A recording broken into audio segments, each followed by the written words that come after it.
Hi, എല്ലാവർക്കും ജോക്കിച്ചൻ ഡയറീസിലേക്ക് സ്വാഗതം. ഇന്ന് നമ്മൾ തയ്യാറാക്കാൻ പോകുന്നത് അമൃതമുടിയുടെ ഒരു റെസിപ്പിയാണ്. ചോറും കൂടെ വെച്ചിട്ടുള്ളതാണ്. അപ്പോൾ എല്ലാവരും തയ്യാറാക്കി നോക്കുക. ഞാൻ വേറെയും കുറേ റെസിപ്പീസ് ഇട്ടിട്ടുണ്ടായിരുന്നു. അത് കാണാത്തവരുണ്ടെങ്കിൽ അതും കൂടെ പോയി കാണുക.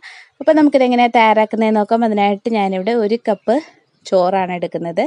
അപ്പോൾ നിങ്ങൾക്ക് ഈ അളവ് കപ്പൊന്നും വേണമെന്നൊന്നുമില്ല. അത് മിക്സിയുടെ ജാറിലോട്ട് ഇട്ട് കൊടുത്തിട്ട് നന്നായിട്ട് അരച്ചിട്ട് വരാം. വെള്ളമൊന്നും ഞാൻ ചേർത്തിട്ടില്ല. വെള്ളം ചേർക്കാതെയാണ് ഇതൊന്ന് അരച്ചെടുക്കുന്നത്. നന്നായിട്ട് അരിഞ്ഞില്ലെങ്കിലും കുഴപ്പമൊന്നുമില്ല. ഒരുവിധം ഒന്ന് ഒതുക്കി കിട്ടിയാൽ മതിയാകും. അതൊരു ബൗളിലേക്ക് ഇട്ട് കൊടുത്തതിന് ശേഷം അതിലേക്ക് ഞാനിവിടെ 1/2 കപ്പ് അമൃതപ്പൊടിയാണ് ചേർത്ത് കൊടുക്കുന്നത്. പിന്നെ അതിലേക്ക് ഒരു 2 ടേബിൾ സ്പൂണോളം റവയും കൂടെ ചേർക്കുന്നുണ്ട്. അതൊന്ന് ക്രിസ്പി ആവാൻ വേണ്ടിയിട്ടാണ് ചേർക്കുന്നത്. അപ്പോൾ റവ തന്നെ വേണമെന്നില്ല, അരിപ്പൊടിയോ അല്ലെങ്കിൽ കോൺഫ്ലോർ ആയാലും മതിയാകും. അതിലാവശ്യമായിട്ടുള്ള ഉപ്പും കൂടെ ചേർത്ത് കൊടുക്കുക. പിന്നെ ഞാനൊരു 1/2 ടീസ്പൂണോളം മുളക് പൊടിയും ഒരു 1/4 ടീസ്പൂണോളം ചിക്കൻ മസാലയും കൂടെ ചേർത്ത് കൊടുക്കുന്നുണ്ട്. പിന്നെ അതിലേക്ക് കുരുവൊക്കെ കളഞ്ഞിട്ടുള്ള ഒരു പച്ചമുളകും കൂടെ ചേർത്ത് കൊടുക്കുന്നുണ്ട്. ഒരു 4-5 അല്ലി വെളുത്തുള്ളി ചെറുതാക്കി അരിഞ്ഞത് ചേർത്ത് കൊടുക്കുക. പിന്നെ ഒരു സവോള ചെറുതാക്കി അരിഞ്ഞത്, ഒരു മീഡിയം സൈസ് സവോളയാണ്, അതും കൂടെ ഒന്ന് ചേർത്ത് കൊടുക്കുന്നുണ്ട്. അതുപോലെ കുറച്ച് കറിവേപ്പിലയും ചെറുതാക്കി അരിഞ്ഞത് ചേർത്ത് കൊടുക്കുന്നുണ്ട്. അപ്പോൾ കറിവേപ്പിലയും വേണമെങ്കിൽ കുറച്ച് മല്ലിയിലയും കൂടെ ചേർത്ത് കൊടുക്കാവുന്നതാണ്. ഇനി ഞാൻ സ്പൂണും കൊണ്ട് നന്നായിട്ടൊന്ന് മിക്സ് ചെയ്യാണ്. സ്പൂണും കൊണ്ടായി നന്നായിട്ട് മിക്സ് ആവത്തില്ല. അതുകൊണ്ട് ഞാൻ ഈ കൈ കൊണ്ട് നന്നായിട്ട് എല്ലായിടത്തും എല്ലാം എത്തുന്ന രീതിയിൽ നന്നായിട്ടൊന്ന് കുഴച്ചെടുക്കുകയാണ്. അപ്പോൾ നിങ്ങൾക്ക് ഇതിൽ അമൃതപ്പൊടിയുടെ അളവിലൊക്കെ ചിലപ്പം കുറച്ച് മാറ്റം വന്നേക്കാം. അതൊന്ന് നോക്കിയിട്ട് ചേർത്താൽ മതിയാകും. അതുപോലെ ബാക്കി വന്ന ചോറ് അത്രയും വേണമെങ്കിലും എടുക്കാവുന്നതാണ്.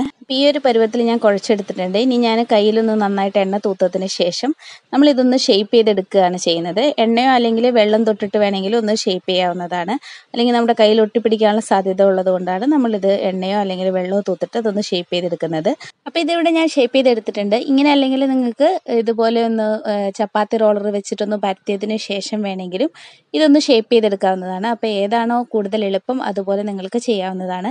ഒത്തിരി കനം കുറയ്ക്കണമെന്ന് നിർബന്ധമില്ല. നല്ല ക്രിസ്പി ആയിട്ട് വേണ്ടവർക്ക് നല്ല കനം കുറച്ച് വേണമെങ്കിലും ഉണ്ടാക്കാം. അതിനുശേഷം നിങ്ങൾക്ക് ഇഷ്ടമുള്ള ആകൃതിയിൽ ഒന്ന് മുറിച്ചെടുത്തിട്ട് ഒന്ന് വറുത്തെടുത്താൽ മതിയാകും. അത് അവരവരുടെ ഇഷ്ടത്തിന് എന്ത് വേണമെങ്കിലും ചെയ്യാവുന്നതേ ഉള്ളൂ. അമൃതപ്പൊടിക്ക് ഒരു മധുരം ഉള്ളത് കൊണ്ട് തന്നെ നമ്മുടെ ഈ പലഹാരത്തിന് ചെറിയൊരു മധുരം ഉണ്ടാകും. പക്ഷേ അത് ഇതിലേക്ക് ടേസ്റ്റ് കൂടത്തേ ഉള്ളൂ. അപ്പോൾ എല്ലാവരും ട്രൈ ചെയ്ത് നോക്കിയിട്ട് നിങ്ങളുടെ അഭിപ്രായം പറയാൻ മറക്കരുത്. അപ്പോൾ ഇതുപോലെ ഞാനിവിടെ ഷേപ്പ് ചെയ്തെടുത്തിട്ടുണ്ട്. ഇതെല്ലാം ഷേപ്പ് ചെയ്തെടുത്തിട്ടുണ്ട്. ഇനി നമുക്ക് എണ്ണ ചൂടായിട്ട് ഇതൊന്ന് ഫ്രൈ ചെയ്യാം. അതിന് വേണ്ടിയിട്ട് ഞാനിവിടെ എണ്ണ ചൂടാവാൻ വെച്ചിട്ടുണ്ട്. എണ്ണ നന്നായി ചൂടാകുമ്പോഴത്തേനും ഇതൊരു 3 ഇട്ട് കൊടുത്തിട്ട് നന്നായിട്ടൊന്ന് ഫ്രൈ ചെയ്തെടുക്കാം. കുട്ടികൾക്കും വലിയവർക്കും ഒക്കെ ഒരുപോലെ ഇഷ്ടപ്പെടുന്ന ഒരു പലഹാരമാണിത്. അപ്പോൾ എല്ലാവരും എന്തായാലും ഒന്ന് ട്രൈ ചെയ്യണം. ഇടയ്ക്ക് ഇതൊന്ന് തിരിച്ചും മറിച്ചും ഒന്ന് ഇട്ട് കൊടുത്തതിന് ശേഷം നന്നായിട്ട് ഗോൾഡൻ കളർ ആകുമ്പോഴത്തേനും ഇത് നമുക്ക് പാനിൽ നിന്ന് എടുത്തു മാറ്റാവുന്നതാണ്. എൻ്റെ മറ്റ് അമൃതപ്പൊടി റെസിപ്പീസ് കാണാത്തവരുണ്ടെങ്കിൽ ഞാനിതിൻ്റെ താഴെ ലിങ്ക് കൊടുക്കാവുന്നതാണ്. അത് പോയി ക്ലിക്ക് ചെയ്ത് കഴിഞ്ഞാൽ നിങ്ങൾക്ക് എല്ലാ അമൃതപ്പൊടി റെസിപ്പീസും കാണാൻ സാധിക്കുന്നതാണ്. ഇതിവിടെ നന്നായിട്ട് കളറൊക്കെ മാറി വന്നിട്ടുണ്ട്. ഇനി നമുക്കിത് പാനിൽ നിന്ന് കോരി മാറ്റാം.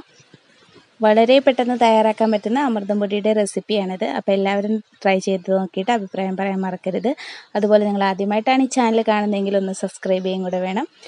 അപ്പോൾ അടുത്ത നല്ല വീഡിയോ ആയിട്ട് കാണാം. Thanks for watching. ബൈ.